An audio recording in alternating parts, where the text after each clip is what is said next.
Welcome to Indian history. तारीख है आज 21 अप्रैल और हम कवर करेंगे 21 अप्रैल के सभी इंपॉर्टेंट करंट अफेयर से क्वेश्चन। चलिए स्टार्ट करते हैं। किस भारतीय सेना ने एयर एवैक्यूएशन पॉड तैयार किया है? यानी कि पहले क्वेश्चन का यहाँ पर सही आंसर क्या हो जाएगा? तो देखिए ऑप्शन ए यानी कि भारतीय नौसेना इसका बिल्कुल सही आंसर हो जाएगा। तो भारतीय नौसेना ने एयर एवैक्यूएशन पॉड तैयार किया है। अब यदि बात की जाए एयर एवैक्यूएशन पॉड, ये आपको इमेज में दिख रहा होगा, तो यही है एयर एवैक्यूएशन पॉड। इसका यूज़ क्या होगा? तो जो हमारे रोगी होंगे उनको सुरक्षित तरीके से निकाला जाएगा। अब कहाँ से निकाला जाएगा? जो कि कहीं बाहर फंस गए हैं या फिर किसी प्रकार की कोई दिक्कत है तो उनको इस एयर एवैक्यूएशन पॉड्स में निकाला जाएगा। अब यदि बात की जाए ये किस किस मटेरियल का मिलकर बना है, तो एल्यूमिनियम, हालांकि आपसे पूछा नहीं जाएगा फिर भी आप रख लीजिए याद के लिए, नाइट्राइडल रबर और फेरिक्स, ये तीनों ही से ये बना हुआ है। अब यदि बात की जाए इंडियन नेवी या फिर भारतीय नौसेना की, तो इसकी स्थापना 1612 में हुई थी। एडमिरल करमबीर सिंह नौसेना प्रमुख बन गए। नौसेना दिवस 4 दिसंबर को मनाया जाता है। नेक्स्ट क्वेश्चन की ओर चलते हैं। विश्व लीवर दिवस कब मनाया गया? तो इस क्वेश्चन का बिल्कुल सही आंसर हो जाएगा ऑप्शन बी, यानी कि 19 अप्रैल को विश्व लीवर दिवस मनाया जाता है, जो कि वर्ल्ड लेवल पर मनाया जाता है। लीवर यानी कि यकृत, जिसको हम हिंदी में बोलते हैं। तो यदि इसकी बात की जाए तो कुछ इम्पॉर्टेंट चीज़, ये हमारे शरीर का दूसरा सबसे जटिल अंग है। ठीक है, दूसरा सबसे बड़ा जटिल अंग है ये हमारे शरीर का। और WHO ने एक सर्वे किया था जिसमें उसने बताया था कि भारत में जो लीवर की बीमारी है यानी कि यकृत की बीमारी है वो मौत का 10वां कारण है। तो ये भी आपको बात याद रखनी है, क्योंकि हमारे यहाँ जो शराब है ना वो काफ़ी पी जाती है, क्वालिटी वाली शराब नहीं पी जाती, जिसकी वजह से काफ़ी लोग यहाँ पर डेथ हो जाती है। नेक्स्ट क्वेश्चन की ओर चलते हैं। हाल ही में भारत सरकार ने कोविड-19 का मुकाबला करने के लिए किस ऑनलाइन प्लेटफॉर्म को लॉन्च किया है? तो इसका सही आंसर हो जाएगा ऑप्शन सी, यानी कि covidwarriors.government.in इसका बिल्कुल सही आंसर हो जाएगा। तो covidwarriors.government.in ये एक ऑनलाइन प्लेटफॉर्म लॉन्च किया गया है भारत सरकार की तरफ से। अब यदि बात की जाए इस ऑनलाइन प्लेटफॉर्म में होगा क्या, तो इसमें जितने भी हमारे डॉक्टर होंगे और जितने भी मानव संसाधनों की जानकारी होगी वो सभी यहाँ पर आपको मिल जाएगी। डॉक्टर ने जो काम किए हैं, जो उनका डाटा है, जितने भी लोग सुरक्षित हुए हैं, जितने भी लोग क्या हो सके हैं कोरोना वायरस संक्रमित है, ये सभी जानकारी इसमें दी जाएगी। अब भारत सरकार की यदि बात की जाए तो रिसेंटली भारत सरकार ने एक ऐप भी निकाला था जिसने रिकॉर्ड बनाया है, और उस ऐप का नाम क्या था? तो आरोग्य सेतु ऐप उसका नाम था। नेक्स्ट क्वेश्चन की ओर चलते हैं। फिच ने भारत की GDP का कितना अनुमान लगाया है? तो इसका बिल्कुल सही आंसर हो जाएगा ऑप्शन डी, यानी कि 1.8% यहाँ पर बिल्कुल सही आंसर हो जाएगा। तो 4.6% से 1.8% ये GDP में गिरावट आई है। तो ये आप देख सकते हो कितना अंतर आया है, जो कि काफ़ी हम लोगों के लिए मुसीबत वाला है, यानी कि एक चुनौती है हमारे सामने। क्योंकि कोविड-19 से तो आप लॉकडाउन से बच सकते हो, घर में रहकर बच सकते हो, मास्क लगाकर बच सकते हो, घर में बिना निकले बाहर आप बच सकते हो, लेकिन ये जो अर्थव्यवस्था है यानी कि हमारे भारत की इकोनॉमी है, ये जो हमारी दिन पर दिन गिरती जा रही है, इससे लड़ना बहुत ही चुनौतीपूर्ण है। ये तो आपका कुछ भी रहेगा, परंतु एक बात भी सही है कि जान है तो जहान है। फिर भी अर्थव्यवस्था के बारे में थोड़ा सा आप सभी को सोचना चाहिए, ठीक है, क्योंकि देश हमसे है, हम युवा हैं, जो हम कर सकते हैं वो कोई और नहीं कर सकता है। चलते हैं आगे की ओर। अब देखिए, जैसा कि मैंने अभी बोला है, जो हम कर सकते हैं वो नहीं कोई नहीं कर सकता है। उसी के तहत हम लोगों ने एक मिशन चलाया है, ठीक है, क्योंकि हमारी सांसें हो रही हैं कम, आओ पेड़ लगाएं हम।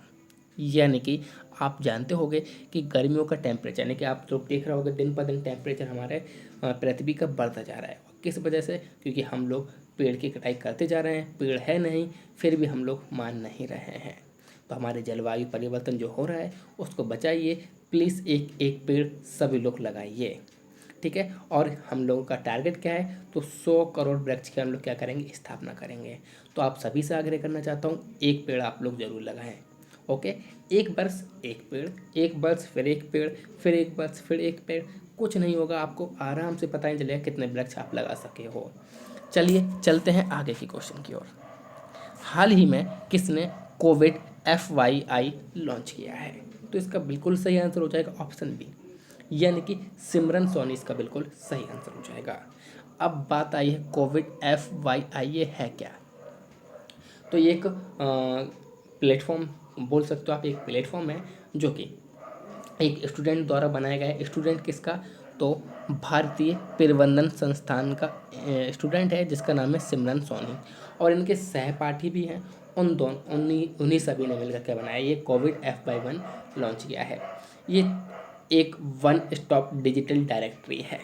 अब वन स्टॉप डिजिटल डायरेक्टरी होता क्या है, जो कि जैसा कि आपको नाम सुनाई दिया है, तो वन स्टॉप डिजिटल डायरेक्टरी का मतलब ये है कि ये लोगों तक सही जानकारी पहुंचाएगा। यानी कि जो भी जानकारी कोविड-19 के लिए आपकी सरकार से प्रमाणित होगी वह सभी जानकारी ये पहुंचाएगा। ओके, चलिए, तो ये हैं सिमरन सोनी जिन्होंने ये किया है। चलते हैं नेक्स्ट क्वेश्चन की ओर। हाल ही में किस राज्य सरकार ने कम्युनिटी किचन के लिए गूगल से साझेदारी की है? तो इसका बिल्कुल सही आंसर हो जाएगा ऑप्शन बी, यानी कि उत्तर प्रदेश इसका बिल्कुल सही आंसर हो जाएगा। तो देखिए, यहीं पर उत्तर प्रदेश जो है ना, कम्युनिटी किचन शुरू करने वाला पहला राज्य भी बन गया है।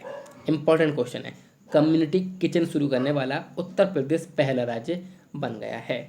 ठीक है, अब यदि बात की जाए उत्तर प्रदेश के, तो रिसेंटली उन्होंने क्या काम किए हैं, तो देखिए, जो पूल टेस्ट थे वो भी शुरू करने वाली पहला राज्य था। साथ ही साथ टीम 11 का गठन भी उत्तर प्रदेश में किया था। और रिसेंटली उत्तर प्रदेश के जो मुख्यमंत्री हैं उनके पिताश्री का भी निधन हो चुका है, और उन्होंने देश की सेवा के लिए अपने पिताजी की अंतिम यात्रा भी नहीं जा पाए, और पत्र लिखकर ही उनको अंतिम यात्रा उनकी कर दी है।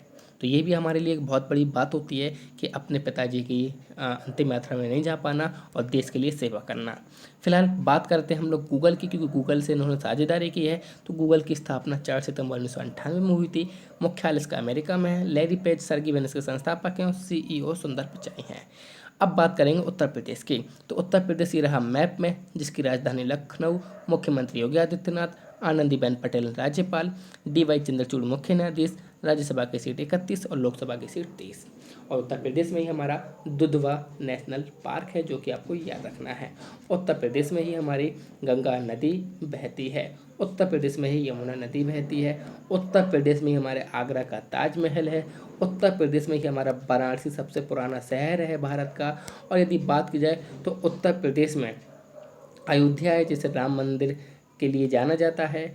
और यदि बात की जाए उत्तर प्रदेश में ही इलाहाबाद है, जहाँ पर क्या भरा जाता है, हमारा कुंभ का मेला भी भरा जाता है। तो ये सभी चीज़ें आपको उत्तर प्रदेश के बारे में भी याद रखनी है। ठीक है, और उत्तर प्रदेश की और बात की जाए तो उत्तर प्रदेश में सबसे ज़्यादा ज़िले हैं किसी और राज्य की तुलना में। उत्तर प्रदेश में सबसे ज़्यादा जनसंख्या है किसी और राज्य की तुलना में। ये सभी चीज़ें आपको उत्तर प्रदेश के बारे में काफ़ी इंपॉर्टेंट रहती हैं। चलिए चलते हैं नेक्स्ट क्वेश्चन की ओर। हाल ही में किसने टीम मास्क फोर्स बनाया है? तो इसका बिल्कुल सही आंसर हो जाएगा ऑप्शन बी, यानी कि BCCI इसका बिल्कुल सही आंसर हो जाएगा। तो टीम मास्क फोर्स यानी कि BCCI के जो काफ़ी फेमस क्रिकेटर हैं उन सभी ने मास्क को पहनकर एक वीडियो बनाई है और उस वीडियो को अपलोड किया है, जिसको उन्होंने टीम मास्क फोर्स नाम दिया है। और ये काफ़ी एक अच्छा कदम है, ताकि सभी लोग मास्क के बारे में जागरूक हो पाए और मास्क लगाएं प्रॉपरली। तो ये टीम मास्क का हिस्सा रहे हैं जो लोग, सभी लोग, इस प्रकार से आपको दिखाया गया है। चलिए चलते हैं BCCI के बारे में। BCCI यानी कि board of control for cricket in India, जिसकी स्थापना 1928 में हुई थी। मुख्यालय वानखेड़े स्टेडियम मुंबई में है। अध्यक्ष सौरभ गांगुली हैं। रवि शास्त्री यहाँ पर कोच हैं।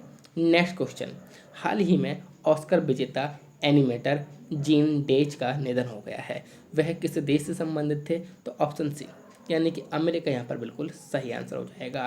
तो देखिए, ये हैं जिनका निधन हो गया है, यानी कि एनिमेटर जीन डेज। और देखिए, ये किसके डायरेक्टर थे? तो टॉम एंड जेरी मैंने लगा दिया है, तो टॉम एंड जेरी के भी डायरेक्टर थे। और इनको सन 1960 में ऑस्कर अवार्ड से नवाजा गया था।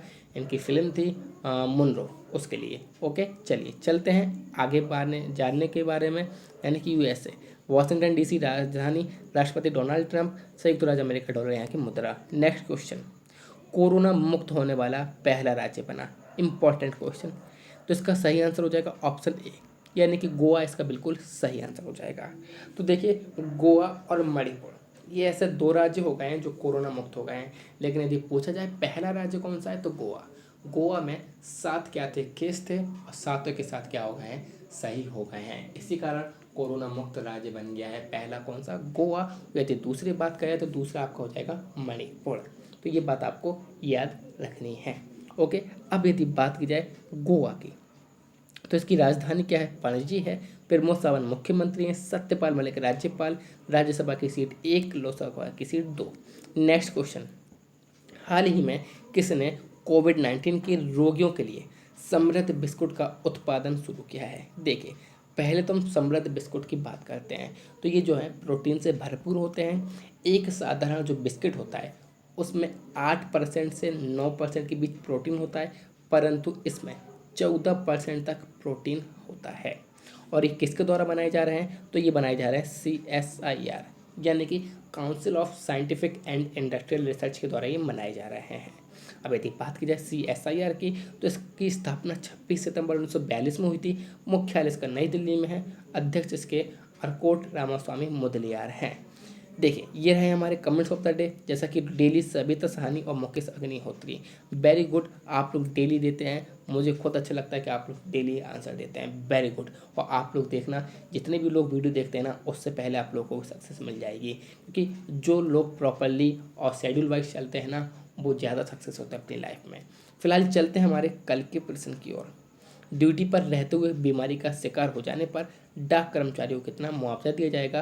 तो बिल्कुल सही आंसर था यहाँ पर ऑप्शन बी, यानी कि 10 लाख इसका बिल्कुल सही आंसर था। अब चलते आज का प्रश्न, किस देश ने WHO की निष्पक्ष जांच करने की मांग की है।